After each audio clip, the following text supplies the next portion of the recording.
That was my mother's favorite way to open her morning, to open her day with her friends, to open conversation.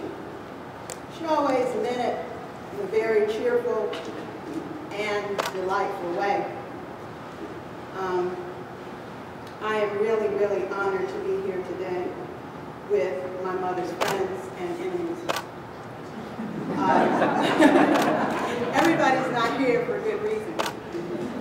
But I would like to thank Ms. McManus, Commissioner Bach, Mr. Hackney, Senator Atwater, Mr. Logan, Dr. Bartholomew, contracting folks. Thank you so much. I can't stop and not recognize my mentor, one of them, Dr. Brashear, and the other, Commissioner Coase. And I want to know that there are several people here that made my mother great. One, most influential, Dr. Howard Fitz. He was her professor and friend.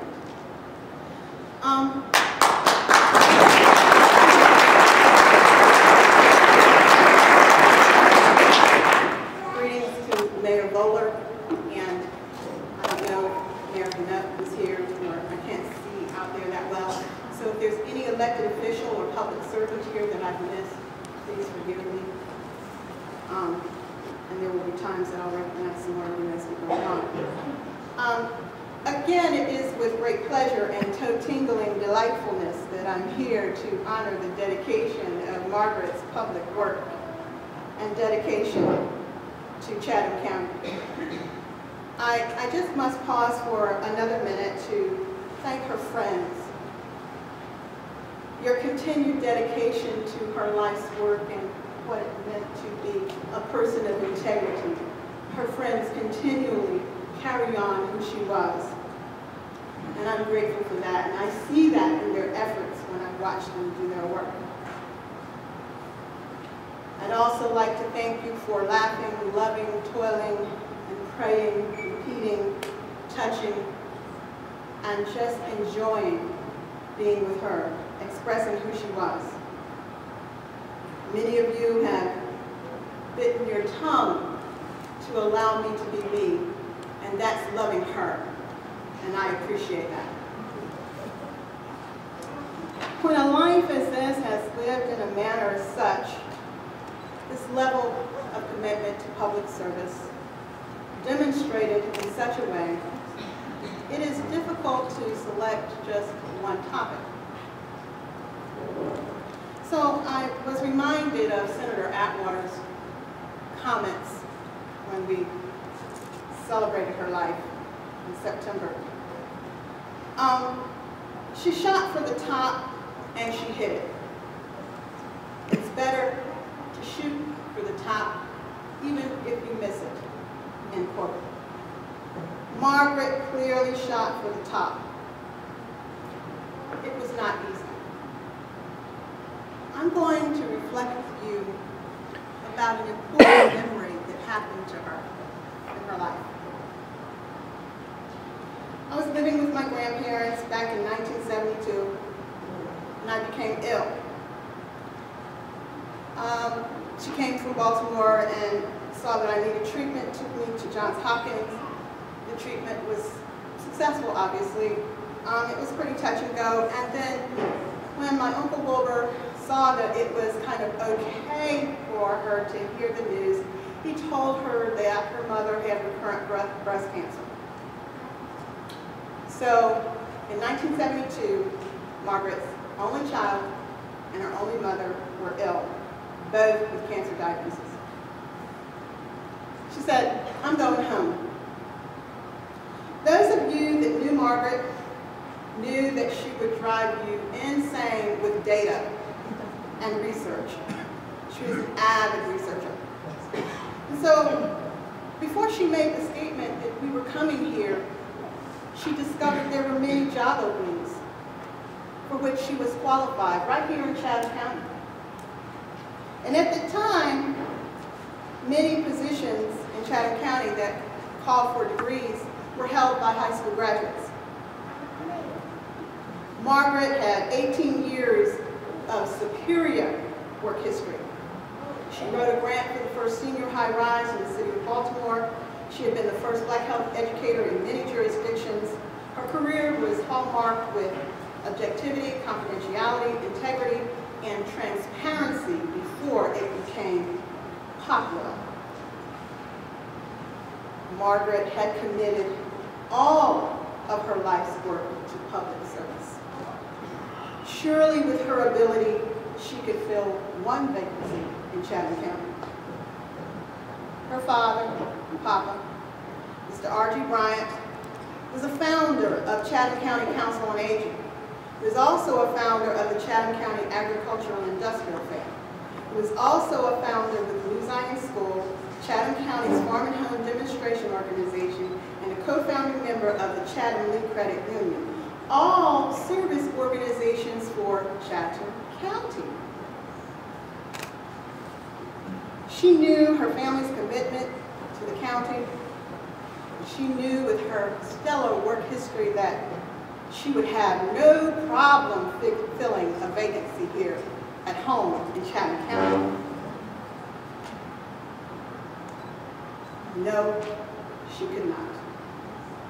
Even though her time away had been marked by superior relationships with the mayor of Paterson, New Jersey, Mayor Schaefer was the mayor of Baltimore, with huge community projects delivery. In 1972, she returned to the South that she left, that would not find her worthy of employment. The state of the county was not an issue, and minority presence in a workforce reflective of the body politic was not even a thought. If Esther Coleman or someone like Esther would have been in place, results may have been different. We have traveled far in 39 years. We are not post-racial, but we are getting there.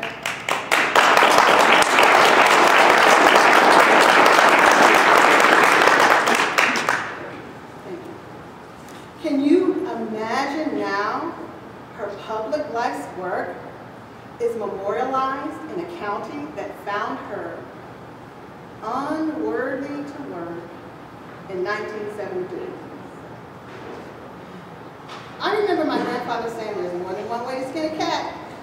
And I remember my mother just sitting by the hearth at my grandparents, just unbelievingly, shocked, and tapping her toes and holding her head. And so she did. She became a member of the JACA board, and she became a member of the planning board, and she became active in her church. She committed all of her life to public service. This commitment only fueled her determination. No does not always mean no. It can simply mean not yet. We are encouraged by her vision, her commitment, and sacrifice. I cannot imagine that a county that found her unworthy to work has marked her public life's work in time memorial by Flint O'Brien, Deb McManus, and Kathy Russell.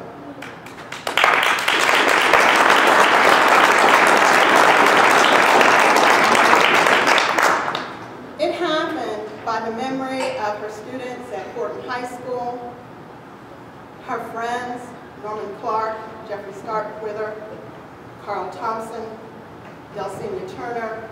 I really kind of think Ms. Ellison may have been involved before she passed away, I'm not certain.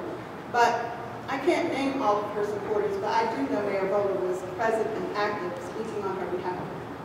And for that, I'm eternally grateful. It is amazing that after integration, this school would be named for a black woman, the only one in the county. It's remarkable. Not only for her, but the children that will matriculate the school.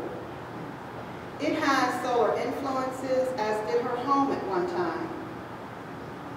In fact, this is a scientific and environmental flagship, and that is no accident.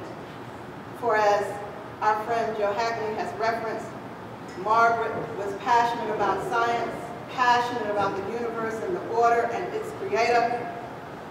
Margaret Pollard Middle School's children will have an advantage. They will know that amazing things can happen if they work hard. Children that graduate from Pollard will have the belief that they can do anything. Dr. Bartholomew will see to that. I've only seen him a couple of times, and the first time I saw him, he was not aware that I was there, and he was having an exchange with the staff and faculty, and it was so deliberate. I won't try to describe it, but it just seemed like a miracle was occurring just as he was doing what he was doing. He's so deliberate and passionate and takes care with everything that he does, and it's very evident. And Margaret is happy about that. I want to say in closing that I thank Mr. Bland and Ms. McCullough and others that helped this day to be great. But in closing, I do want to share Margaret's favorite poem because it's relevant to what's going to happen here. Whenever we went somewhere, I was always observing what I shouldn't. Like, was he drunk? Did he have his shoes on the wrong foot? I mean, what? I was always, and she would never account or discount what I say. She would say, I watched them tearing a building down, a group of men in a busy town. With a ho-heave-ho and a lusty yell, they swung a beam and a sidewalk fell. I asked the foreman, are these men skilled? Would you hire these men if you wanted to build? He smiled and said, oh, no, indeed. Common labor is all I need. I can easily wreck in a day or two. That would take builders years to do. I thought to myself as I walked on my way, which of these roles have I tried to play? Am I a builder that builds with care, who measures life with rule and square, who follows life with a straight-laid plan, and patiently does the best she can? Or am I a wrecker who roams the town, quite content with tearing down? I want to say that that author is unknown, and this school has been built and crafted for builders. The oversight of Dr. Bartholomew, Dr. Logan, and others. Children that matriculate here will build community, county, state, country, world, universe. Thank you so much for sharing these thoughts and reflections.